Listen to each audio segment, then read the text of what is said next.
Check out carmarshal.com. The link is in the description. They help support us.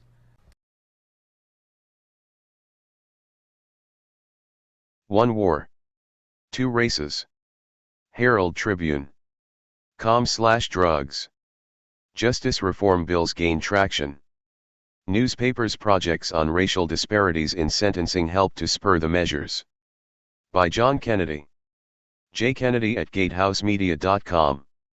Tallahassee. A series of bills easing criminal sentencing and helping released inmates renew their lives has cleared a Senate panel, adding momentum to a proposed overhaul of courthouse data spurred by reporting in the Herald Tribune.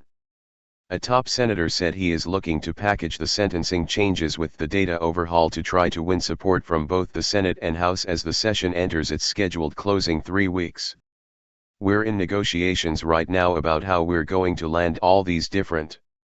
See Reform, A10. Reform. From page A1. Things, Senator Jeff Brandes, RST Petersburg. But we're happy with the pace right now and I think we're coalescing around a lot of these ideas.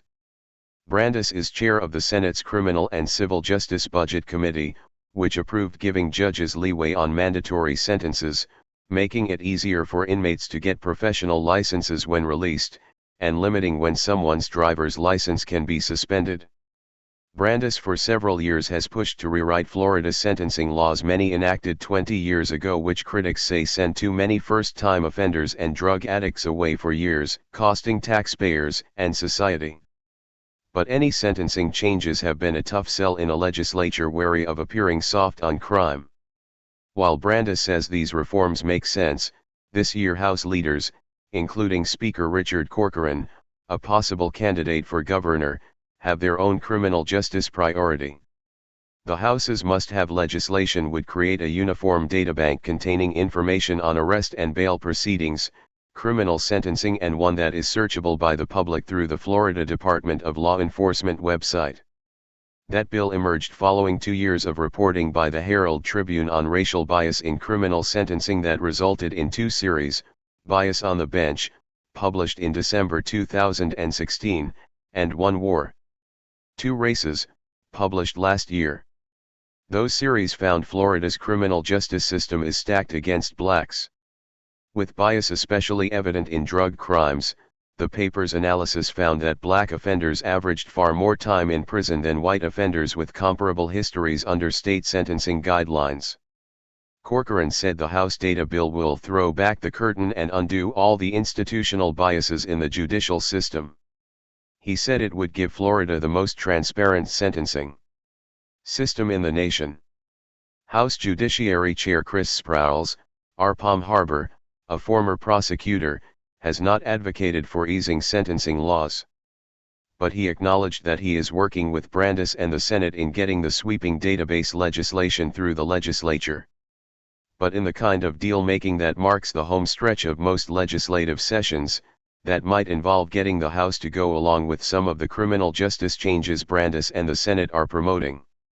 We're trying to be problem solvers, Sprowls said of his relationship with Brandes. We're working together. Obviously, we've got a little time on the clock. The database legislation would require court clerks, state attorneys, public defenders, jail administrators and the Florida Department of Corrections to collect about 150 different data elements and transmit that information weekly to the FDLE. FDLE would create a unique identifier for each criminal case, allowing the public to follow a defendant's experience at each step of the criminal justice system. Lawmakers want the new data system up and running by next January. But only $1.7 million in state money is earmarked by the House for the project, with some of it to help pay 9 staff positions at FDLE, seen as needed. That's got the attention of the Florida Association of Court Clerks and Controllers, who say that handing clerks this task would cut further into the already strapped finances of many circuits. Fred Baggett, lobbyist for the association, said court clerks have lost $63 million, or 13% of their revenue over the past 5 years. That's due largely to a decline in revenue flowing to clerks from traffic tickets, whose numbers have dropped since fines sharply increased a decade ago. It's a good idea, Baggett said of the database. But it's unrealistic to say it could be up by 2019.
Hey Sheriff, we have a question about why your office, your intelligence division, is investigating private citizens for criminal investigation that happen to be activists that are overseeing your department.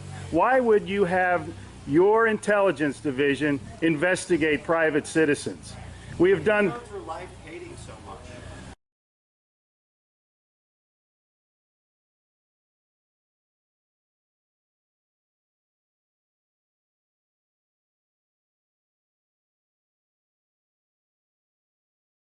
Sir, we don't hate anyone. We love freedom and we love American people. And government is out of control. That's why you're seeing such a revolt nationwide. Why can't you just answer, why is Susan Edwards, your intelligence division, investigating private citizens? This should not happen. Are you here to apply for a job?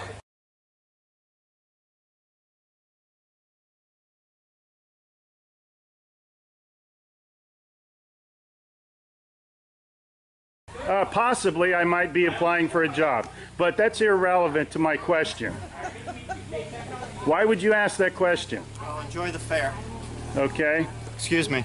Excuse you? Excuse me, sir. So those of you that haven't Wow. been on a bike before, we're Sheriff's just getting a little too pushy. is You the work hard for part. us, Sheriff. And Just keeping keep that in up. mind. At one time we respected you, but not with that type of attitude.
County. This is Charlotte County COPWATCH, and I wanted to explain what fair use is.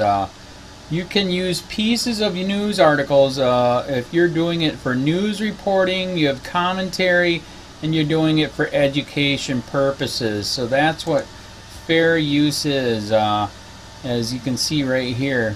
Another reason why I wanted to make this video is to let you know I have just joined with Patreon. A nice thing with Patreon, I make no money on YouTube. They took the money away years ago, and so this is another way to give, and it's a nice thing too because you can give monthly.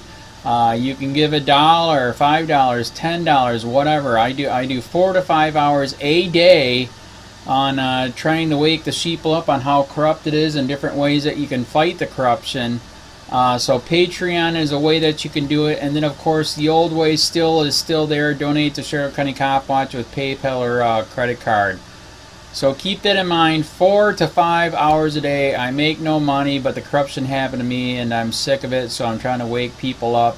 But my wife would love it if if we could get some help out there. There's 47,000 subscribers. Just think if each one of you subscribers just gave let's say actually yes, $1 a month. 47,000 subscribers gave $1 a month. That would be awesome. That's not going to happen. But anyways, that would be great if it did happen. But do the math in your head. Just think about it. Like I said, 4 to 5 hours a day. I get no money from YouTube. YouTube has gone nuts. You can't do anything anymore. They're taking the money away everywhere. So these are a couple different ways that you can still help out with all this time that I put in. And as you know, I'm in a special situation where at least I can do it. 4 to 5 hours a day. We have a cleaning company during the day. That's what allows me to do this, and we're debt free. So this is my hobby. I don't go fishing and all that other crap. I try to save the world.